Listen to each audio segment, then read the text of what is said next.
Hello and welcome to Polymerupdate. I am Pratiksha Karkera and we are joined by Mr. Makarand Dixit, Head of Marketing at ONGC Petro Additions Limited. Thank you for joining with us on Polymerupdate, sir. Let me first start talking to you about India's position right now in terms of a petrochemical powerhouse in the world. India probably is the sixth largest chemicals and petrochemical manufacturer in the world and maybe the third largest chemicals or petrochemicals manufacturer in the Asia region. Now, this position I'm sure is going to improve the way the internal consumption is growing, the organic growth is taking place. Over than organic growth, the way India is expanding on many fronts, I'm sure this position is definitely going to change. So let me then talk to you about what has been in the news, a gradual shift from linear to circular economy. So what are your thoughts on this? I mean, this has been the talking point, I don't know, for now last so many. But as a polymer man or as a petrochemical man, we always have been worried about this issue. One day or other, it was definitely going to come back. On an individual basis, as far as our company is concerned, we have started in a small way. We are going and approaching the various schools in that area and insisting upon proper use of plastic. Yesterday only Honorable Minister was here and he says his target is going to be 33 kilometers of road per day. And in that entire constitution, if we use 10% of plastics, which is a very proven method by even IIT Mumbai has suggested that 10% of plastics can be used and those roads will live long. So if we talk about 33 kilometers per day and if we talk about the annual, I think the plastic waste is not enough even to go in those roads.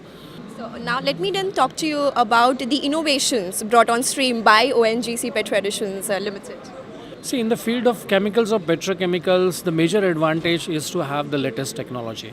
That is the first part. I mean, we have a technology from a company called INEOS, which is the latest generation technology, maybe dating back 2 years back or 3 back. For a company like OPaL, which is started in February 2017, and it's been a long journey for us because we waited almost for 7 or 8 years, but we have garnered enough satisfaction from the customers.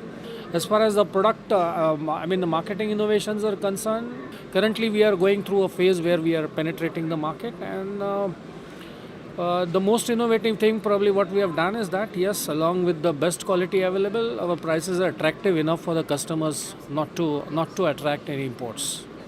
Since we are at India Chem, the 10th Biennial International Exhibition and Conference on Chemicals and Petrochemicals, so what are the market trends that you are currently witnessing here at India Chem?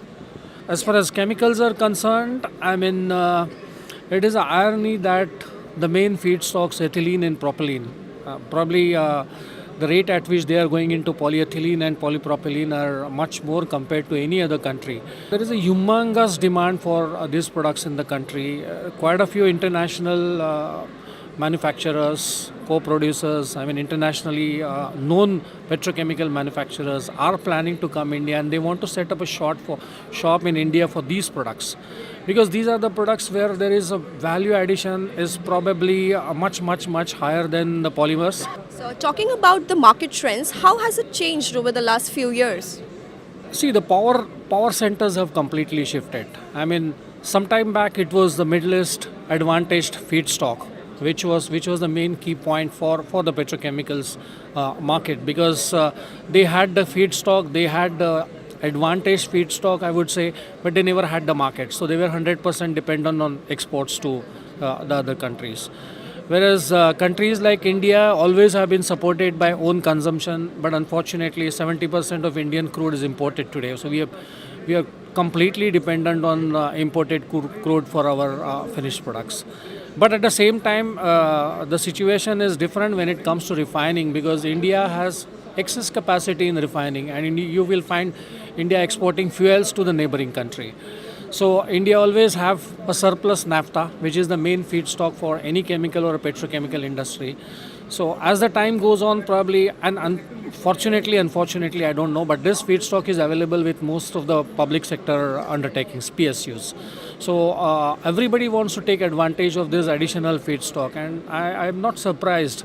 There already a mega company has been announced by IOC, HPCL, BPCL coming somewhere in Ratnagiri, a mega refinery partnering Aramco is likely to come. I really do not. That's been in the news. Yeah, it's in the news. I don't know. I understand it is still on a drawing board.